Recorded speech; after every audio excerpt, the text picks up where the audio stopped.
เดมอนเดมอนไปรถด้วยรถรถตำรวจบ่รถตำรวจมาผม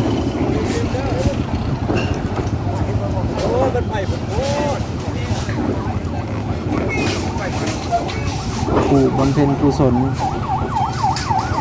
คิดว่ารถของหมอแล้วผมเป็นรถตำรวจใช่ไหมร้ายใช่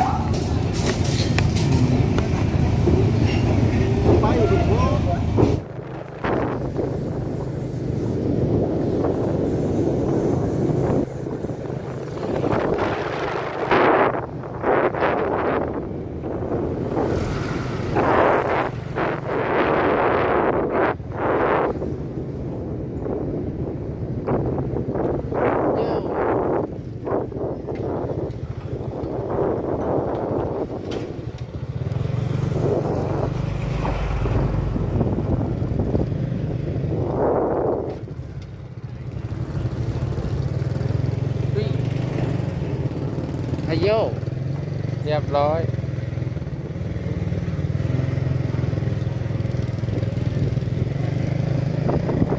งัดแล้วงัด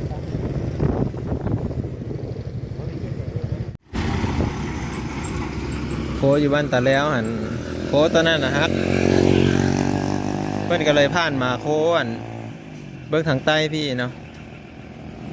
ตอนนี้เมนเพื่อนกำลังทมถางทมมานี่แหละข้างหน้ามีการก่อสร้างด้วยคนนะมีแต่รถด้าม3-4 คันเลยข้างหน้ามีการก่อสร้างเนาะโค้ดตอนนั้นมันฮักหมดเลยนะเดี๋ยวผาย่างเข้าไปเบิ่งก่อนคนหลายๆได้มาเบิ่งนะสบายดีหมดทุกคนเด้อพี่น้องเด้อ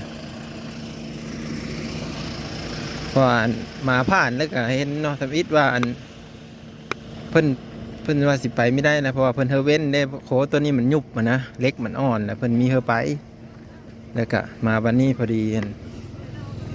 ตัวนี้อันนั้นอีกเนาะเป็นทมตัวนี้ลงลุ่มเลยทุกคนเป็นทมเลยได้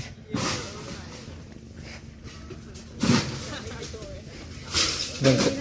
บิ่งรถขาเนาะเบิ่งกล้องเห็นไหมลูกกล้องผมเนี่ยลิงขี้ดินมียานวะมียานรถวะมียานอยู่เบิ่งรถขาแหงเยอะห้าเบิ่งเคอเนาะให้อย่าเบิ่งเคอนั่งยุ่งอยู่บุ้งเอามาปะลูกปะต้องหลงเลิกไอ้ดิพ่อพี่น้องเอ้ยดินตรงนี้แน่นเนาะตาพี่โตเป็นคุกเลยเป็นกับสวานอ่อเลยสวานเฮินเบาเนาะพอตัวนี้กันนักเติมเต็มลำรถเลยเป็นเห็นแต่เพิ่นมีทมกะไปไม่ได้เนาะเพราะว่าโคตัวนี้มันยุบแล้วนี่อันนี้โคอันเล็กโคนะเนาะเห็นป่ะเล็กกะรุ่นเก้าแน่นอนทุกคนก็จนว่าอัน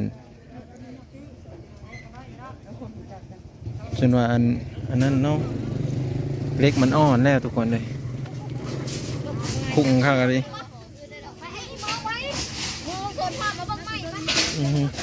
บัดรถขายอยู่พุ่นได้เพิ่นเอาขึ้นแล้วบอก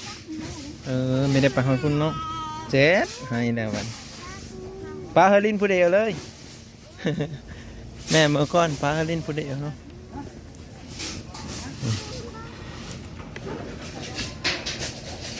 รถใหญ่สามารถไปได้แต่ทางลุ่มเนาะโค้ต้นนั่นก็ฮักคนเอ้ยเพิ่นก็เลยมาโค้บางนี่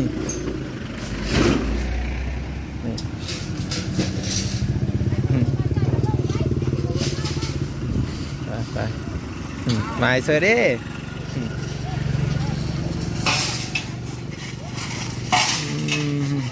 หลงเด็กกันเลยเนาะ ไปได้แต่รถเจ้าแล้วเนาะรถดุดนี่ไปได้สบายเลย แกดินนักไปไม่ได้เนาะร่มลงคักกะลีพี่น้องเลยเต็มมากิ้งไปเลยเนาะจนคุกเลยเบิ่งทำนี่แหละทุกคนเลยเนาะแต่ว่าโคข้างมือนั่นน่ะแบบว่ามันตกลงสรุปลงข้างๆนี่นะไม้มันฮักแต่ตัวนี้เขากับไม้ฮักแหละแต่ว่าเขาเห็ดเมื่อเนาะ ฮ็ดมือแล้วก็ถมพร้อมปูนเป็นถมหลายรถเตอร์บอนนี่คนทางอายเพิ่นกำลังสอนออกเนาะ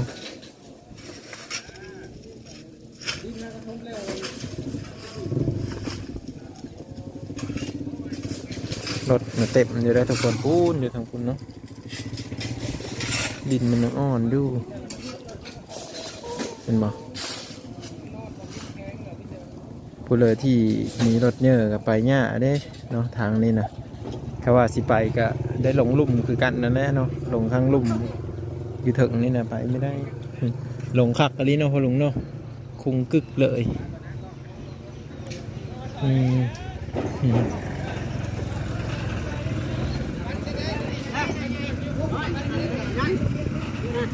อืม ค่ะรถมันจะแถวเที่ยวบ่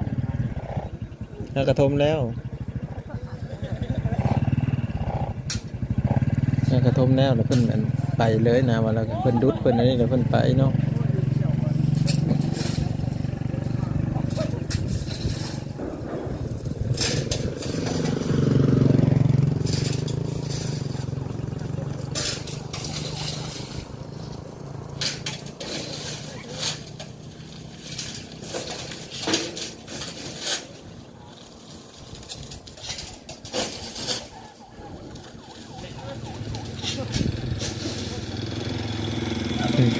ค่อยๆเด้อค่อยๆเด้อก็เพิ่นเปิดไพเรตมาเลยได้นี่นะโอ้รถของหมอมากสิมาทางนี้แต่ว่าเด้ทางไหนบ้านเพิ่นก็มาเด้อพี่น้องไปเฮวิทเด้อในบ้านเอ้ยรถมาแล้วเด้อเดมอนไปเอ้ยรถด้วยรถตำรวจบ่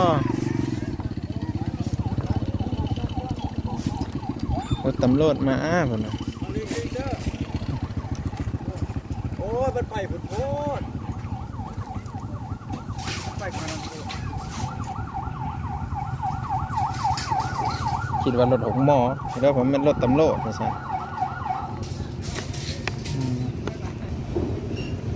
ไปผุดโพดถอยหลังกันไป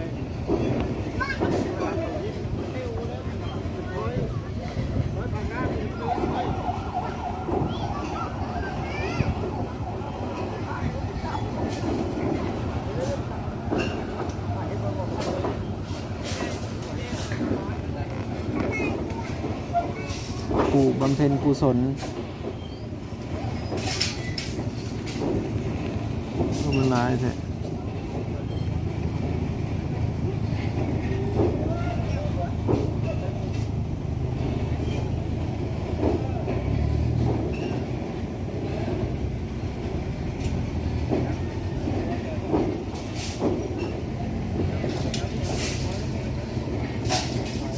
เบิดกระสีพากันคุดอ้อจนมดไปแล้วขี้ดินอยู่หันนะ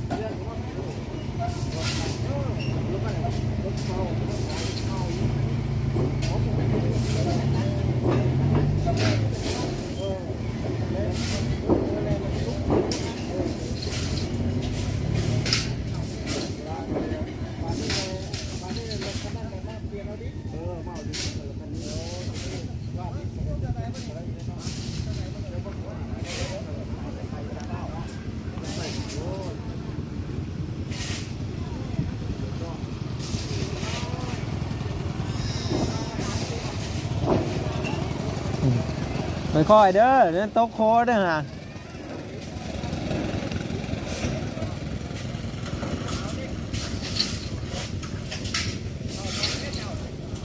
ซ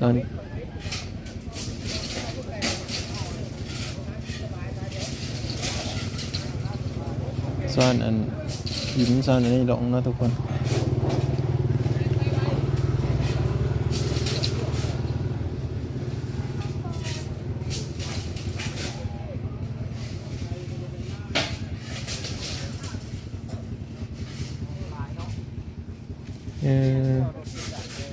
ไปเดี๋ยวมาทำในบ้านทำกันเนาะบัดทางนั้นได้สะเพราะว่าเพิ่นเอาออกแล้วบ่รถยังคือ บ้านขายอุ้มร้านอยู่เว้ย ว่า บอนมันคาอยู่หั่นน่ะเด้บอนพอบ้านไปถ่ายให้เบิ่งนะ โอ้ตอนนั้นหันเพิ่นเอารถออกแล้ว โอ้ได้แล้ว คือว่า ไปได้แล้ว หัวหันบ่ได้ฮักเนาะแป้นหัวมันเปื่อยแล้วมันยุบลง โอ้เป็นโคยุบลงซื้อ เสียสมดุลลงขึ้น อ๋อ คือว่าเพิ่นเอาออกแล้ว อ๋อแล้วเนาะ แต่หัว มีแต่ตัวนี้ก็รถน้อยเป็นรถวีโก้รถนี้นี่ไปได้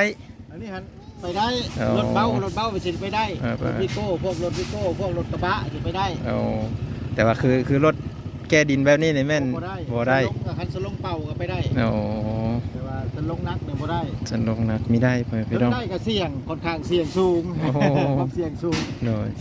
เพิ่นสร้างโค้มานี่ได้หลายปีแล้วบ่ที่เพิ่นเฮ็ดให้เที่ยวมานี่ โอ้ยประมาณ3 ปีนี่แหละ โอ้ 3-4 ปีนี่นะตอนนั้นก็ฮักเลยเฮ็ดใหม่ อืม หัวมันบ่แม่นเฮ็ดใหม่เล็กอันเก่าเนาะแปลว่าดัดเล็กอันเก่านะให้มันเพียงแล้วก็เอาใส่ซื้อๆบ่ว่าเล็กใหม่ เล็กเก่าเนาะ เอาเล็กเก่าเล็กเนี่ยมันโคตรเหลือเอาแป้งเนี่ยมันเพียงแล้วเอาว่างใส่คือเก่า โอ้มันก็เลยเฮ็ดให้เล็กอ่อน แม่ก็เลยเฮ็ดให้มันเสีย เสีย ทรงเสียสมดุลแล้วเนาะเพราะว่ามันเป็นเล็กใหม่นะเล็กเก่าว่าโคตรเลยตีเหยียดโคตรอยู่หั่นนะ มารัดเอาซื้อ เอาซื้อ เด้มาพี่น้องเลย ก็หักไปแล้วทำหมอลำนี่มันเป็นครั้งเดียวอีก โอ้ บ่เป็นครั้งคู่ครั้งคู่มันจะแข่ง อันนี้เป็นครั้งเดียวเนาะ คือว่าตามทางเสียงกันแล้วว่าเพิ่นสิได้เห็นไปตรงเลยได้ โอ้สิมีทางไปตรงนะเด้อพี่น้องเด้อบัดนี้เนาะ เอ้า อันนี้ข่าวรุดบ่หรือว่าจังได๋แล้ว โอ้ผังเบิ่งตัวจริงอี ยันได้ก่อน2030อยู่ โอ้เอาอันสมมุติว่าคือรถแก้ดินนี่ไปเย็บฮักแหละเพิ่นเป็นอันนั้นอยู่บ่เพิ่นมาแปลงเฮาบ่ แม่นแล้ว โอ้ เหยียบฮักในกรณีเหยียบฮักก็บ่ที่ว่ารถกระดินมีส่วนร่วมไหน โอ้ต้องมีโซนโฮมรถคันนั้น รับผิดชอบได้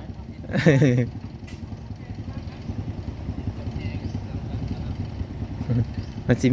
มีฮักบ่เนาะคือมาใจกล้าแท้ เอาเบิ่งก็ดูพี่น้องขอเอาภาพในจักบาทเด้อ ได้ภาพสดไป เออย่าเด้ออย่าคิดจะมาได้โอ้ย อย่าเราเพิ่นสิมาทางนี้ซะดอกเออ ได้เก็บตก ได้เก็บตกอยู่เด้เพิ่นสิเอาม่อนเข้ามาพี่รถมาแล้วเพิ่นสิเอารถอันนี้ดึงมาหรือว่าแนวเลยเนาะอืม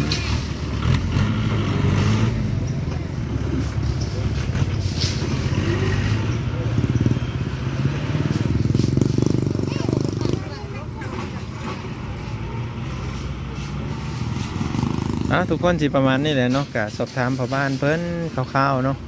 เพิ่นก็เว้าสู่ฟังเลยแหละเนาะกะเดี๋ยวเพิ่นก็ซอยๆกันแล้วก็สิได้เอารถคันนี้ขึ้นเนี่ยทุกคนเนาะไปวิดีโอหน้าพูนรถยาวเย็ดอยู่พุ่นเลยเนาะนี่เฮาสิกลับเด้อพี่น้องเด้อกลับผมเนาะ